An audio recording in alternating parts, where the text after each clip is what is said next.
Olá, gente. Eu sou Leandro Collin, professor da UFBA, um dos integrantes fundadores do então inicialmente chamado Grupo de Pesquisa em Cultura e Sexualidade, o CUS, que desde 2018 se transformou em Núcleo de Pesquisa e Extensão em Culturas, Gêneros e Sexualidades, o NUCUS, né? E atualmente estou na coordenação da linha de Artes, Gêneros e Sexualidades. Então, nesses quase 15 anos, o que o CUS, agora no CUS, como ele trabalhou para o respeito à diversidade sexual e de gênero, né?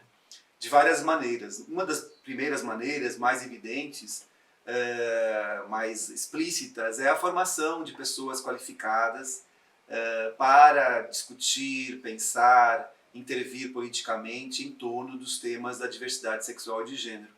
Então isso aconteceu através da formação, de um complemento de formação, né, de pessoas que estavam ou estão na graduação, em cursos de graduação na UFBA, ou inclusive em outras faculdades e universidades da Bahia, ou em cursos de mestrado, doutorado, e também em cursos de especialização, né, porque o NUCUS já ofereceu um curso de especialização para a formação de professores e professoras da rede de ensino básica e fundamental aqui na Bahia.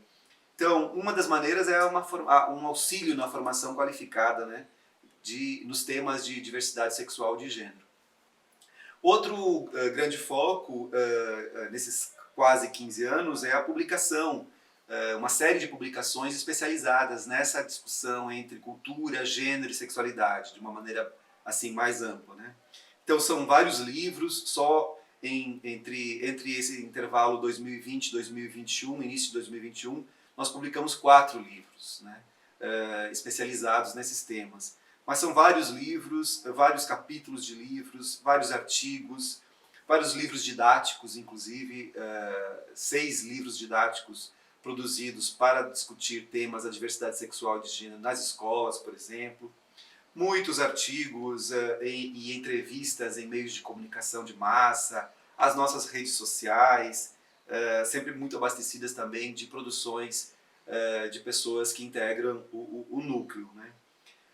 No item publicações também nós temos, desde 2014, as edições da Periódicos, né? Uma revista acadêmica que é editada pelo grupo.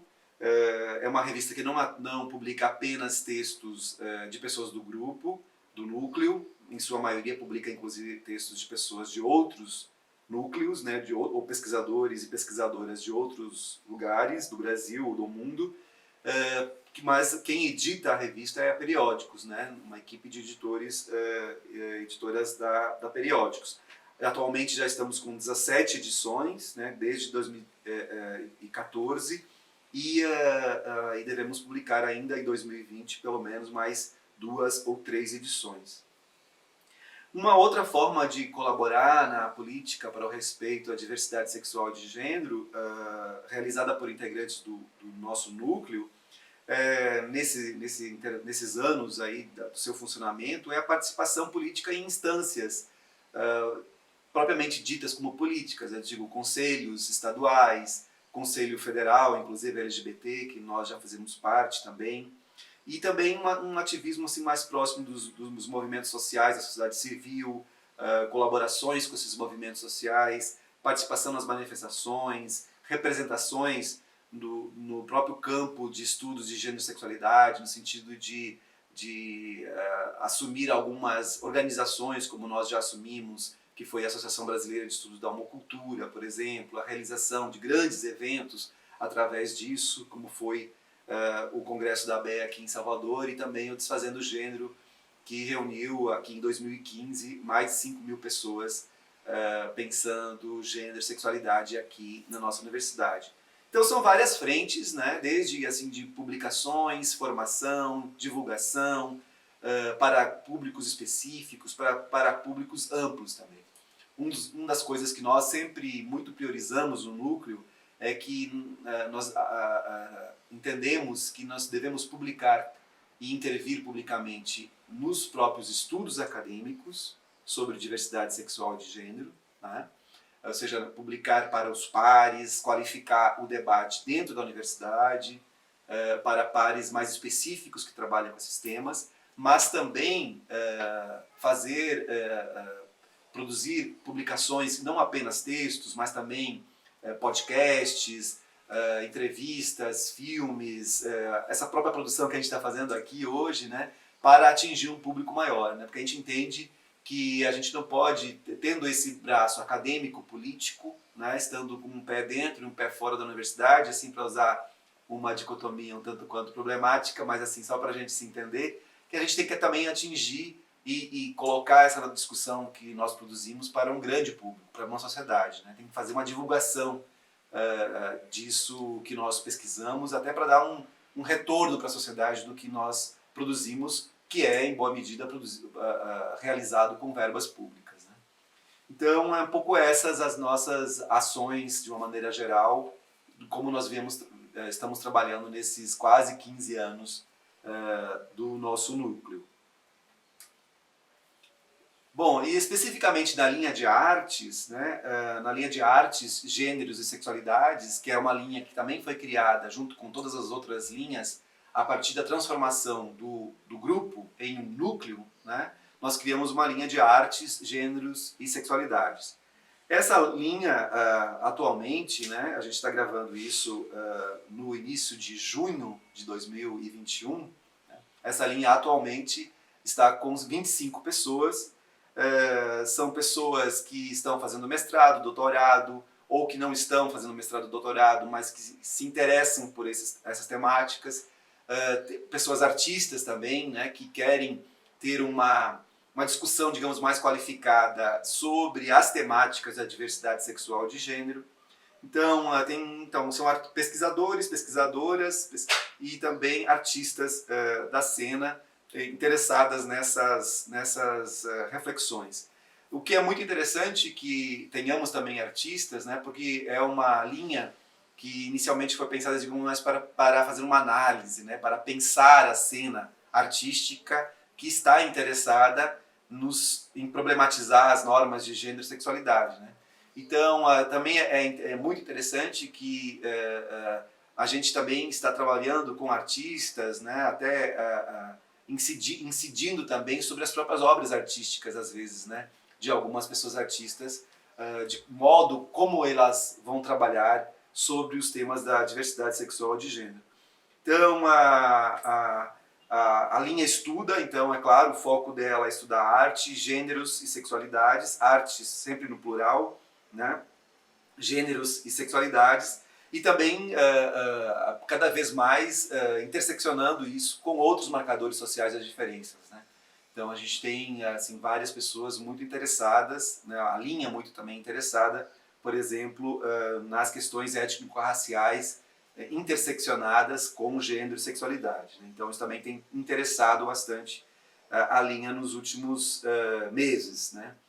Então, dentro dessa diversa composição da linha, né, de artistas e pessoas não artistas, uma outra coisa que tem sido muito rica e interessante é de como que os artistas, por um lado, passam a participar da linha e compreender mais as questões da diversidade sexual de gênero ou das dissidências sexuais de gênero, como às vezes nós preferimos usar, e as pessoas não artistas, né, como eu, inclusive, né, que sou um pesquisador que não é formado no campo das artes, né, na formação básica, na formação de graduação e tal, e também como nós, não artistas, estamos aprendendo a entender melhor as dinâmicas, as teorias, as epistemologias, os conceitos, as categorias mais utilizadas no campo das artes. Então, isso tem produzido um rico debate e que começa já a dar frutos nas nossas publicações e nos próprios debates internos da linha. Isso tem sido muito, muito interessante, né? E por que é importante esses estudos, essas reflexões em torno da arte, das artes, gêneros e sexualidades?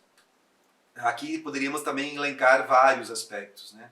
Mas um aspecto que parece saltar aos olhos é um aspecto de pensar as artes com a interface com as políticas da diversidade sexual e de gênero. Né?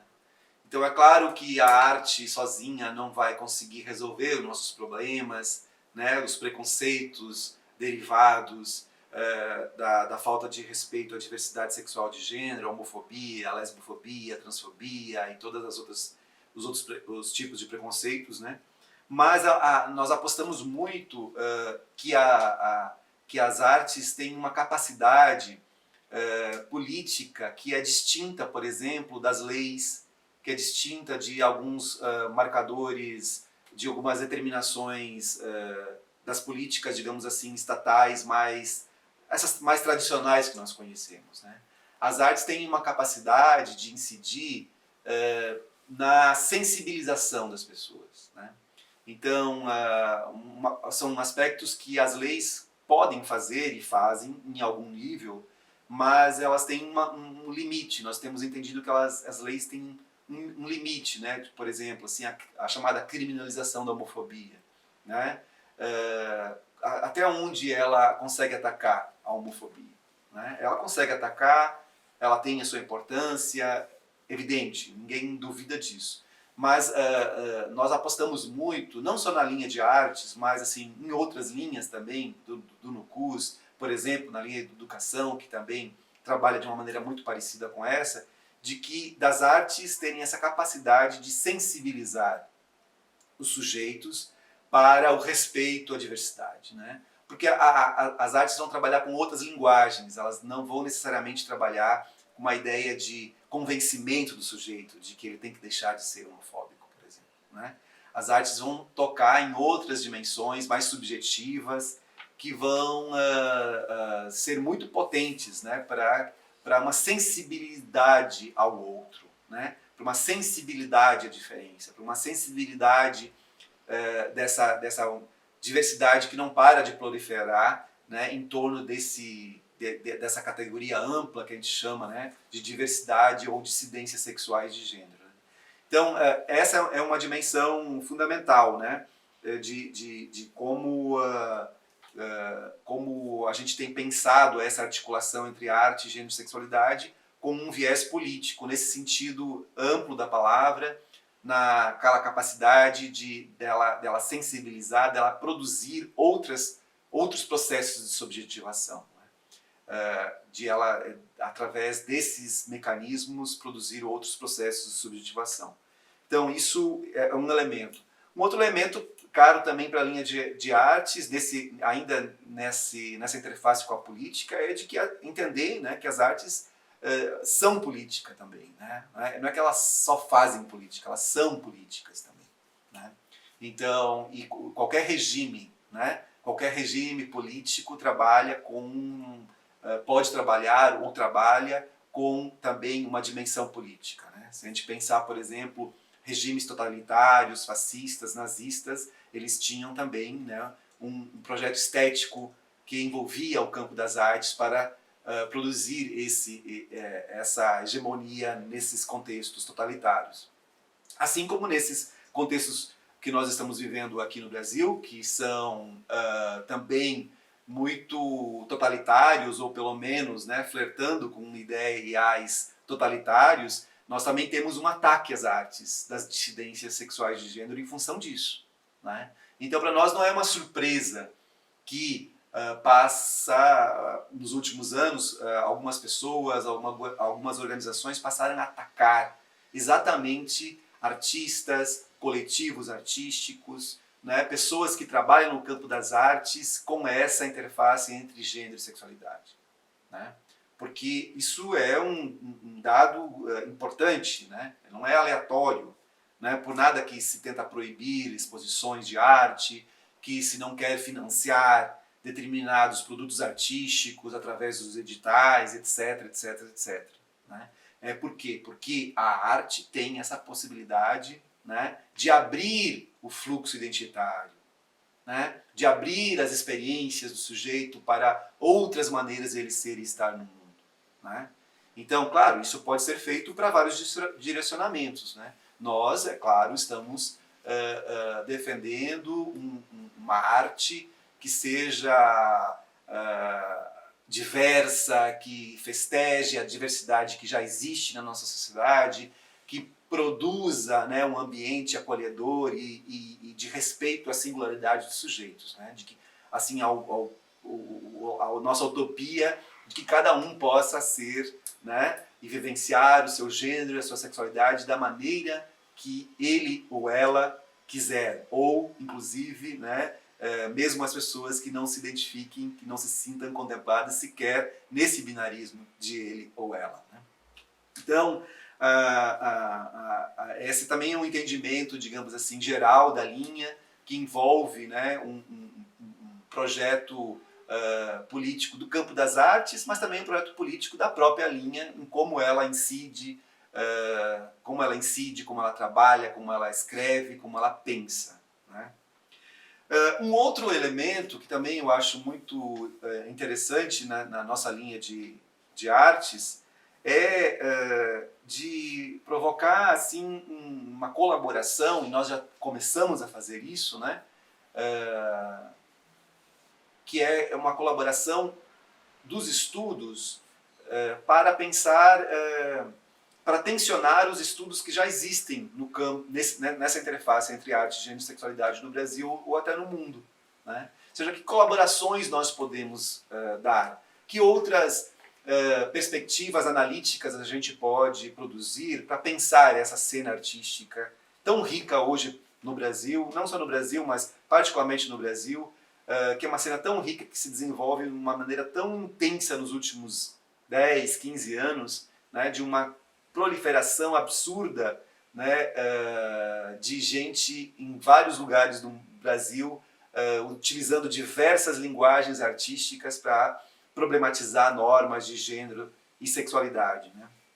Então, como que essa produção artística, como isso que nós chamamos em alguns lugares de cena artística das dissidências sexuais de gênero, ou de cena artivista das dissidências sexuais de gênero, o que é essa cena pode nos produzir de conhecimentos a partir dos próprios artistas e coletivos artísticos para problematizar como se pensou as interfaces entre arte, gênero e sexualidade em outros trabalhos. Né? Por exemplo, particularmente nos chamados estudos queer, que sempre foram assim estudos muito priorizados, né, desde a fundação do nosso então grupo de pesquisa, né, em cultura e sexualidade, como que essa cena artística ela oferece outras maneiras de pensar, né, que entre essas relações entre arte, gênero e sexualidade, outras maneiras de pensar que se diferenciam, né, de outros trabalhos acadêmicos no campo dos estudos queer que já pensaram, né, essas produções artísticas similares em outros lugares do mundo. Então, nós também temos sempre pensado um pouco no sentido de produzir novos conhecimentos. Né? A ideia não é aplicar categorias, conceitos, conhecimentos, chaves de análise, categorias de análise desenvolvidas em outros países para pensar essa cena brasileira. A questão é um pouco mais outra, né? O que é essa cena brasileira? O que essa cena brasileira pode nos oferecer de conhecimento em termos epistemológicos, conceituais, né? Novas categorias de análise para a proliferação, né? O desenvolvimento desses estudos no Brasil e como nós podemos, a partir disso, fazer uma interferência nos estudos acadêmicos que pensam essas relações entre arte, gênero e sexualidade. Então essa também me parece uma excelente linha, né, de direcionamento de trabalho que a linha tem utilizado nos últimos anos. Bom, então a gente convida, né, todo mundo a seguir o NUCUS nas redes sociais para saber das nossas programações, dos nossos eventos, das nossas publicações. O Instagram é nucus_ufba.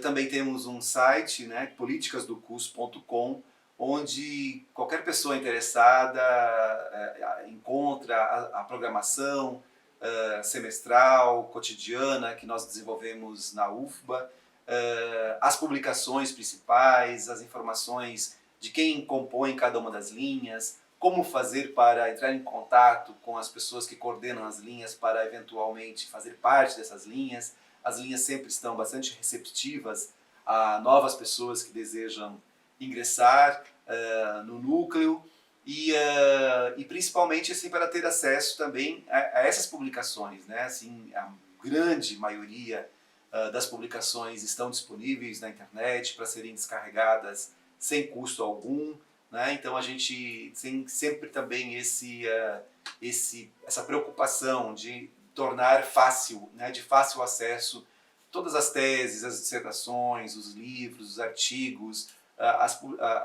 todas as produções audiovisuais que o grupo já fez, né? A própria revista Periódicos também ela é aberta, acesso livre, para baixar todos os artigos que sempre são publicados lá, né? Então, porque uma das nossas preocupações é essa divulgação científica e o acesso, né, gratuito de todos os materiais para qualquer pessoa que queira se aproximar do campo, conhecer mais a discussão sobre diversidade sexual e de gênero, utilizar materiais para usar em aulas, em seminários, para discutir com a sua família, não é? Ou seja, todo o material que a gente puder disponibilizar, feito por pessoas que integram o núcleo, para que a gente consiga efetivamente ter uma sociedade que respeite a diversidade sexual e de gênero